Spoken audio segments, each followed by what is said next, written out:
Lyndon, hi, how are you? Hi, I'm so good. How are you? Good. How are you feeling? Your show comes out tomorrow. It comes out tomorrow. I mean, we started it so long ago. Like I read for this well over a year ago. Getting the job was like my Christmas present last year. Now releasing it to the world is my present this year. I feel like I'm going to be on my phone a lot tomorrow. I'm really, really excited to see how people are going to respond to us reopening this world. What was it like, the buildup? You did Comic-Con, you did D23, Hmm. released Yeah, the trailer, I believe, at yes. D23. Yes, there's been multiple trailers. We actually just opened an escape room at a big mall here in LA this past weekend, which was an amazing press moment. It was so cool, like to walk into this escape room and it had our faces and it was like a pop-up for 2 days. It sold out within an hour.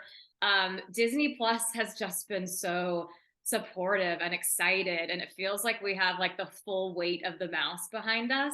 So yeah, we've done so much fun press and marketing. I mean, we all as a cast traveled to DC for 3 days just to make like social media content. I couldn't believe like how much they're Oh, throwing behind the launch of this show. wow. And your premiere, too. How was your premiere? It felt like a wedding. I mean, it was so magical. I mean, I remember getting to LA when I was 21 years old, and of course, immediately driving down Hollywood Boulevard and seeing El Capitan Theater. So to see National Treasure on the marquee of the El Capitan Theater on Hollywood Boulevard, we had all of these individual posters up, and I was walking in to the screening and like stopped and did a triple take because I had a huge solo poster like on Hollywood Boulevard. I kind of like started getting a little choked up. The premiere was magic. It was so cool to see in real time what people were reacting to. The energy in the theater was so awesome. It was packed. It just felt like just a room exploding with love and excitement. It was one of the best days of my career. I think my jump off is when I was watching you at San Diego Comic-Con. You were talking about how shocked you were to see the the room, the Yes, hall was full. People were yes. so excited for the show. And everyone was saying how unusual that was to sell out of. I mean, there's 4,500 people there, and they don't know us from Adam. And Mm. Catherine couldn't make it, so it was like the people who are here because they love the franchise. Because I mean, they don't know us, and they haven't even seen anything yet. So just really seeing with my own two eyes the love for this franchise, I mean, it knocked all of our socks off. And how does that compare now when people are getting a chance to see the show? What's the feedback been like?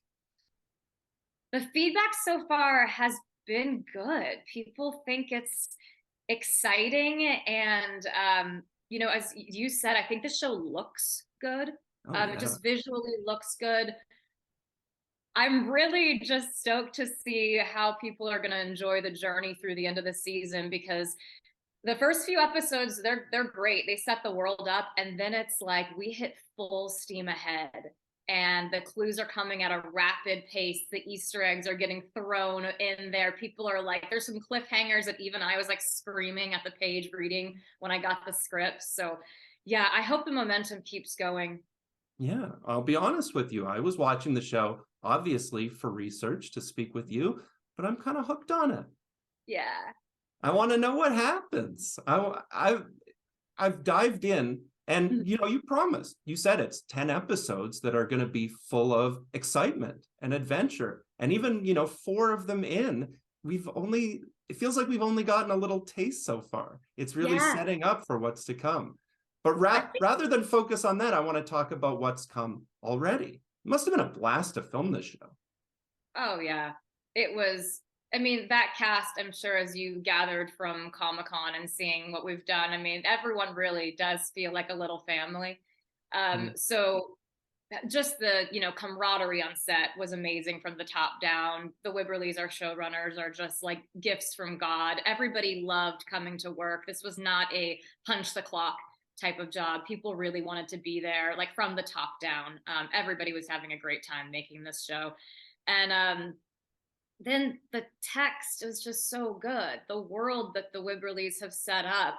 I fell in love with the Agent Ross character from the first time I read the script. Like, Mhm. to see such a fleshed out, complete, interesting, intelligent, dogged girl who just doesn't take no for an answer and still leads with so much heart. I was like, this is an incredible female character. Mhm. There's nothing surfacey about any of these characters. I feel like because they knew we had 10 episodes, we had 10 hours, give these people backstories and nuance and reasons for the audience to root for them and fall in love with them. So yes, it was fun on set. The material was great. Yeah, we had an awesome time. It was a To see great. that Mira Nair had done your first two episodes, directed your first two, and then to see that Monica Raymond, which I didn't even know, directed the third one. And I know from talking with Monica, she's the real deal. And as you were saying, a truly female forward show in all aspects, which Yeah, was quite unexpected because of, you don't know from right. what it's going to be. How does that feel for you? It was a very deliberate choice on the side of the Wibs to make this a semi-feminist version of National Treasure. I'm always Mhm. hesitant to use that word because I think it makes some people clench up, but Right. they were very deliberate, and they wanted a young female lead who is going to essentially team up with her friends, but her best friend, another brilliant female. They are like the heart of that treasure hunting group. To have Catherine Zeta-Jones playing this formidable villain, such a strong character, the lawman to be a lawwoman, Mhm. to even the history that we're talking about. We're talking about a group of women who are protecting a Pan-American treasure. So even the history that we're looking at is female centric. And I just thought that was such a cool way to modernize the show a bit. Like, yeah, we're modernizing it by bringing in technology and a young cast and everything, but to look at history with a little bit more of a female lens in this first season, I thought was brilliant. It's a way Mhm. that we're setting ourselves apart from the franchise a little bit, To pick or up from on the what original movies. Yeah, to pick on what you're saying from what I've seen so far, and this isn't spoiling anything about it, you're getting a lot of kind of mansplained at the beginning. We can see that you have the intelligence, but they're not giving you really much of a chance to do anything. Yeah, Agent Ross really starts as an underdog in Hmm. this series because, first of all, that's a male forward profession. So to already just be a young female trying to step into that world, that's a bit of an uphill climb. For her to have fallen from grace essentially with her very first big job out of Quantico, Hmm.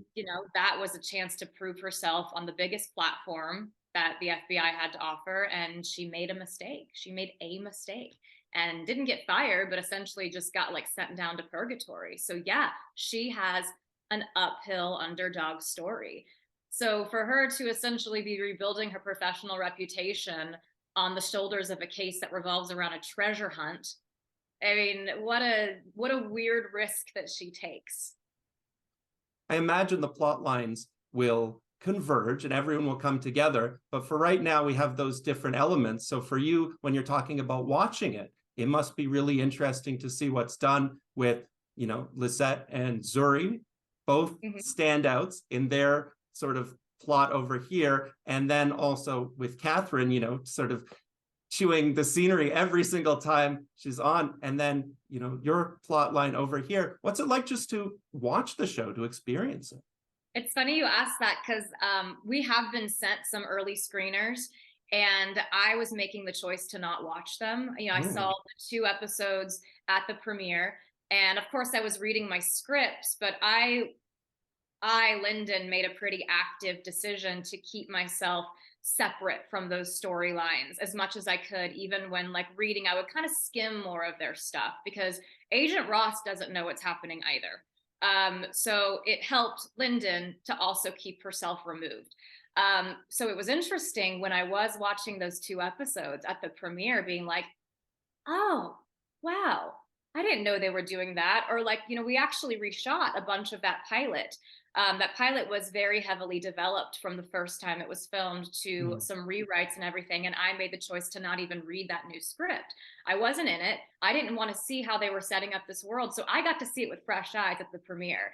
And yes, it is kind of like these three separate storylines. You've got the treasure hunters, you have Catherine on her incredible private plane, and you've got Ross and the FBI division, and we are like our own little stories that are going to develop until they're going to all come together. And the way in which that happens and then what results is just so fun. Hmm. On your point about the theatrical element of the show, or maybe it was mine, but you see Bruckheimer, Jerry Bruckheimer's name at the end. And, you've been in some projects and I've been watching you in some shows recently in the past that have felt, more theatrical, Fear the Walking Dead for sure. And, maybe even back into Public Morals, but this feels like another level. I'm not even watching it on a big enough screen. I want to be watching it on a giant screen and it feels it. So how does that Yeah. feel like for you when you're making it? Well, this is my first franchise. To Mm. walk into a franchise, yes, it feels like you're kind of doing something on just a greater level. I mean, I love that you mentioned Public Morals. That was one of my absolute favorite jobs. I was directed by Steven Spielberg one day on set for that. That was a very, very, that was an incredible job for a young actress. It was one of those where I was like, I'm learning so much. This felt like one of those, hey kid, you made it moments. And then when I step in, though, to a National Treasure franchise, when I see what it is to have a built-in audience, to have a studio hurling everything they have and all their support at it, you really do feel like you're doing this on just a much larger scale. And that is so, so exciting. Yeah, it feels like a real like hash on the timeline of my life. You know what I mean? And professionally speaking, yeah, Mhm. it's probably the most thrilling thing I've ever done. Wow, that's really incredible. Yeah. Yeah, I saw some of your projects and certainly jumped in, but based on what you're saying, it does feel like it's another level. It's so cool to hear how you have the support of Disney, the full support. Yeah. And Jerry was so hands-on in this. Normally, people will put their names on projects and that's about it, right? Mm. But Jerry individually picked all of us for our roles. Like Mm. he was making those calls. He was like, this person is going to fill this puzzle piece I need. This is this one. Like he very much crafted the cast. He was watching dailies, which I've been on shows where even the showrunner isn't watching your dailies sometimes. You know what I mean? So to have the head of the studio watching your dailies every day, like he was very hands-on the whole time. Which, added to the pressure a little bit, but also like just the excitement. So why you?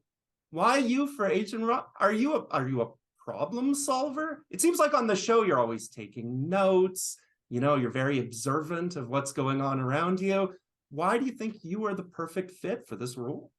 Agent Ross feels like a direct extension of me. There was not a lot of preparation or work I had to do. I am a very hyper organized, focused, goal oriented type A person. My friends actually, their nickname for me is the T-1000, the Terminator Mm. reference. Yeah. It's like I have an objective and nothing's going to keep me from reaching it. And that's Ross, right? Like, so when I read that on the page, I was like, yeah, I know this girl. I wake up with her every day. But then the way she like balances the humanity and the heart, and she's got a bit of a quirkiness to her, and I felt like I could allow my own humor to shine. I remember in my first Zoom session with Mira and the Wibberleys, the one where I guess I sealed the deal. They had told me later, they said, as soon as you started talking, it was just like the character was written for you. It was just, and Lyndon felt so comfortable saying those words. There's a trick that I've found in my career. If I can memorize that scene quickly, it means it was probably like written with, it's like written with you in mind. Like if I can memorize it quickly, this character is already in my bones. I memorized those sides in like 30 minutes. I felt like connected to her immediately. And they had said, as soon as I started my read, there was nobody else in mind. And Mira goes, she goes, I've had to talk to the FBI before. And I was like, follow-up questions incoming. It was nothing salacious, but she was like, I had to do a sit down with somebody from the FBI once. And the way that you portray Ross, she goes, I was having like deja vu and complete flashbacks of exactly that interview that she had done. So I guess I felt it in my bones and they felt it in their bones. But I swear I was reading scripts and I was like, it's like they're taking words out of my mouth. Wow. So I Is think, that something that you would have considered? I mean, had you ever had sort of dreams of working for the FBI? Is that an element of the character that's of interest? no, that was never really of interest to me. But one of the things I did do to prep is I do like looking at what like an educational background would need to be for somebody to find themselves in this position. You know, my mom is in academics. Her job was like rebuilding university systems. And so I called her and I was like, give me the rundown. What would I have studied? Like if I wanted to be an FBI agent of this caliber. And yeah, kind of like nerding out on that side. I guess that does kind of go in tandem with how an FBI agent would work. I do like educational background stories. Mm. But no, I never really thought about the FBI. It was like if I wasn't going to be an actor, I was going to be a marine biologist. Ah, Yeah. So no, it was kind of always acting. I kind of threw all my yeah. eggs in this basket. So thank God it worked out. I'm ill-equipped for anything else. What about on your side for the profession? Have you ever felt like this? Have you felt underestimated before? I know that's just one element of the character, but do you see parallels in your profession? Oh yeah, I think every actor can tell you that from the first day you start, it's like, yeah, you want to prove yourself. Auditioning feels like speed dating almost. It's like I've got certain amount of minutes to sell myself. And you know, uh, it's always a no. It seems like it's always a no until it's the yes, right? You just throw spaghetti at the wall and see what will stick. So yes, every day you are punching the clock as an actor, like getting your scripts, your auditions, your readings. Yeah, you're proving yourself, you're selling yourself. And that's what Ross is doing from the beginning. She's got to prove herself. And then say you get the job, say you get the big job that you wanted. Now you have to build on that.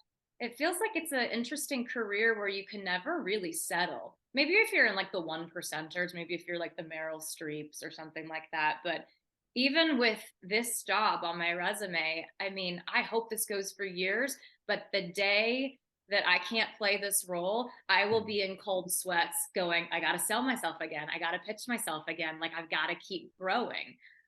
Yeah, so there's absolutely a parallel to being an actor and Agent Ross. That's a cool question. Yeah. So do you feel like because of how anticipated the show is, because of all the buildup, do you feel like we're maybe at that point right now? This is like, the calm before the storm. How are you going to feel tomorrow? How are you going to feel when everybody gets a chance to see this show? Worldwide, the reach of Disney Plus is huge. I'm going to be sweating in my boots. Like, I want people to love this. And the Wibberleys have been working on this for so long. And there's been 15 years from the last movie. And to see this world reopened, like, I'm shaking in my boots. It's a lot of pressure. Everybody wanted to do the job right. We've got people who've been waiting for so long. We want to do right by them. So I'm going to be a nervous wreck, to answer your question, probably for a few weeks, like while I'm waiting to hear like how people are liking how it's developing. Are they sticking with us after the first 2 episodes? That's always a challenge to get people to stay with the story. So yeah, don't make me any more nervous than I already am.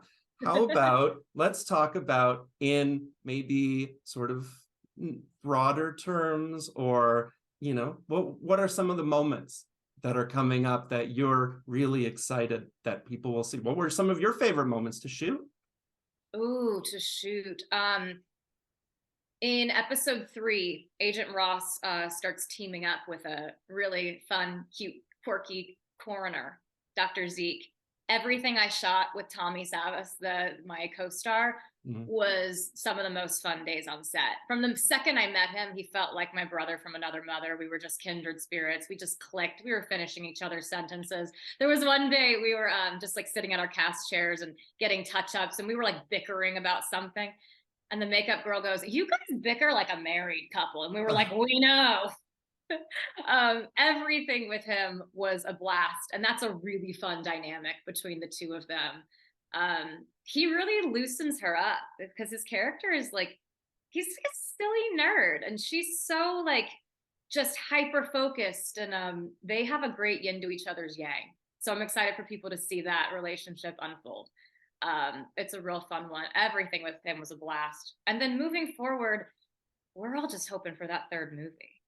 Like that, I want that third Yeah. movie. It's like something that they've been talking about for so long. I read an interview with Jerry from a couple years back where he was talking about potentially marrying those worlds of the series cast with the third movie and bringing back the original players. So fingers crossed for that. That's the thing that I'm looking at, and I'm like, we have to make this happen. How do we manifest this? Yeah, that would be so cool. I mean, as I've been saying it, or you've been saying too, it takes the elements from the movies, from the franchise, but with a interesting spin that really did take me by surprise, and I was so happy to see. Yeah. Tell And me there's about the sorry, tell me about the actual shooting, because from what I saw, like being on the ground, you started off in Louisiana and Baton Rouge, and then picked up and shot the rest in Santa Fe. Yes. So we did pretty much all of the shooting in Baton Rouge. And the show actually, as you saw, takes place in Baton Rouge. So it was Yes, Baton it Rouge does. for Baton Rouge. Mhm. And then because of where the geography of the story takes us, Santa Fe worked as the proper environment to match where the treasure hunters will get to at the end of the season. So I actually didn't go to Santa Fe because Agent Ross stays so insular within the FBI world. Mhm. But without spoiling anything, the kids have to take a very extended field trip, and that stuff was shot all in Santa Fe. But shooting in Baton Rouge was great. I mean, weather aside, Yeah. that's hot. It looked um, hot. I was gonna say it looked theatrical and it looked hot, especially shooting towards the summer in Louisiana. just wait. We will be spending a couple episodes in a location that I think you will be sweating at just watching from your couch. It was so intense, that heat. I mean, I'm from Pensacola, Florida. I know what Mhm. humidity is. Like, I was born and raised not 3 hours from Baton Rouge. That is a special type of hell, that heat. The swamps of Baton Rouge are no joke. But you take the weather out of it, we had a blast. The food is great. We were spending weekends in New Orleans.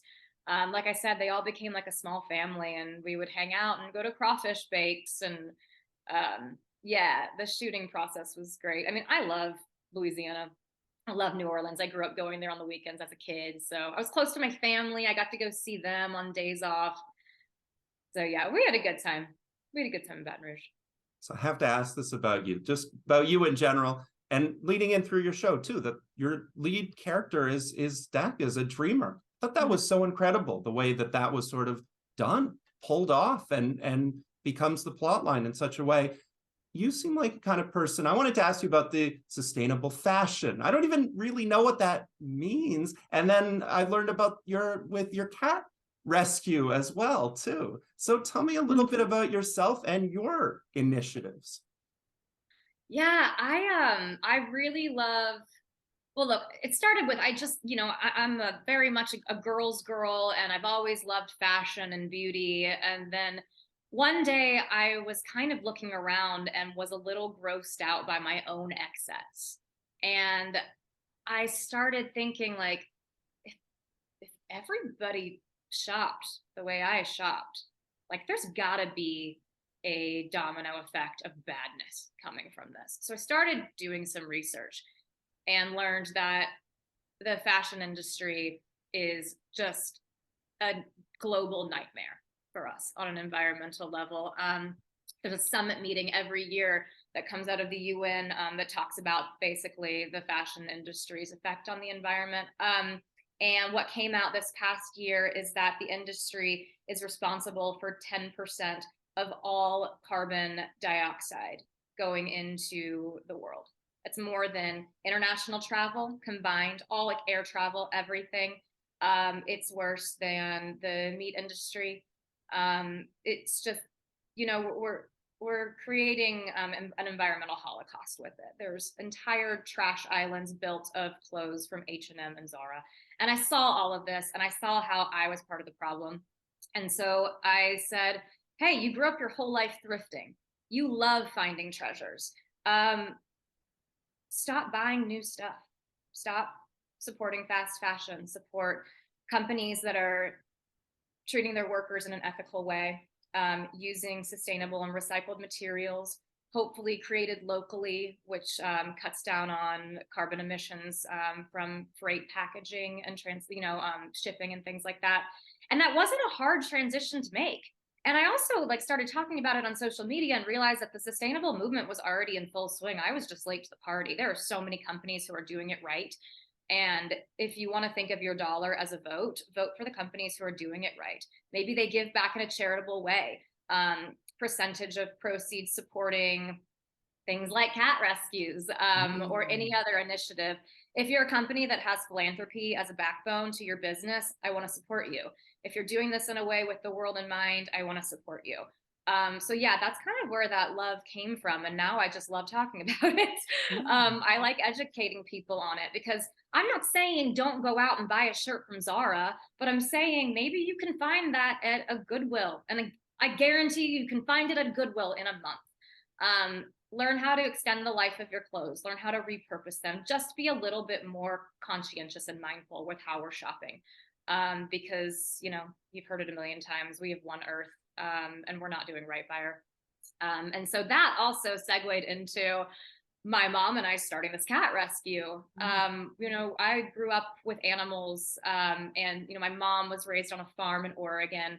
My dad's family's in cattle farming in Arkansas. So I grew up on farms. I love animals. Animals have always been considered family in our household. And my mom, one of the universities she was working on was an actual wildlife preserve, 1,500-acre wildlife preserve. And there was all these cat colonies contributing to this ecosystem, except the state was coming in and rounding them up and euthanizing them. And euthanizing a feral population does not kill the problem. And they think it's a problem. A feral animal will just come back to that spot. It'll be a new colony. They found it a desirable location in the first place. They'll go right back to it. So my mom goes, let's get protection for these animals. So they do a TNR system, which is trap, neuter, release, humanely trap. All these animals are fed every day by a group of caretakers. They have all of their shots, neuter and spay, and if they can be domesticated, if they're of that disposition, they go into a foster system. And they have found homes for like 60% of all of those cats, and the ones that can't be domesticated are supporting the ecosystem. So it was just a way that we saw that we could maybe make a little bit of a difference in this on this campus. It educates students about you know, caring for animals, and a lot of the students volunteer. So yeah, it's a passion of ours. We love it. Again, I could apparently talk about the cat rescue all day too. Why I asked you about that, and I really did appreciate hearing, by the way, and about your causes.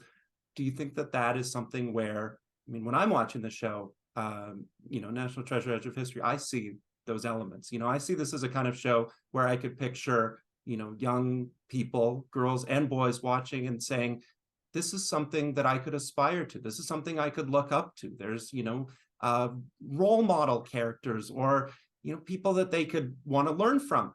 Is it something where, have you noticed that in your career? Do you find that maybe it crosses over, that you say, I want to be in something that matters? Well, I think a lot of, you know, what we watch informs who we are, especially nowadays where kids get a device put in their hand when they're so young.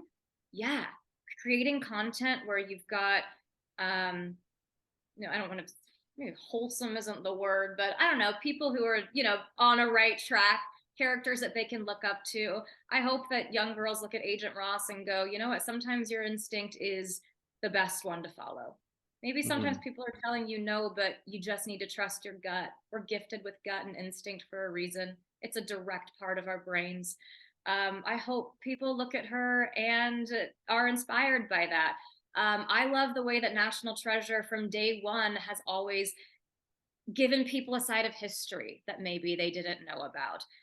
Especially in our season, we're panning out from just American history to this Pan American history. I hope people get inspired to learn about new cultures. I learned so much about Pan American history. I don't think it was ever touched on in my history classes. So, Yeah. yeah, there's role model characters. And also, I think the more that you can introduce people to other cultures and their stories, the more it just brings humanity together as a whole. So, it's, that's a little gift that National Treasure gives everybody. So yeah, there's a lot to take away from it, and it's I, fun.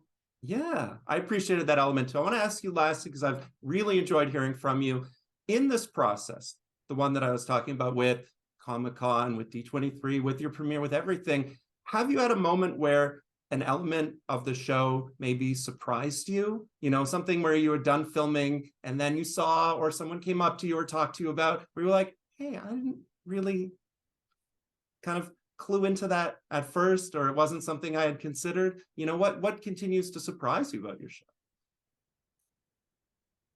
One of the things that my castmate Zuri Reed said uh, at Comic-Con, which really resonated with me. There was a very purposeful group assembled in all of these characters to represent different backgrounds, right?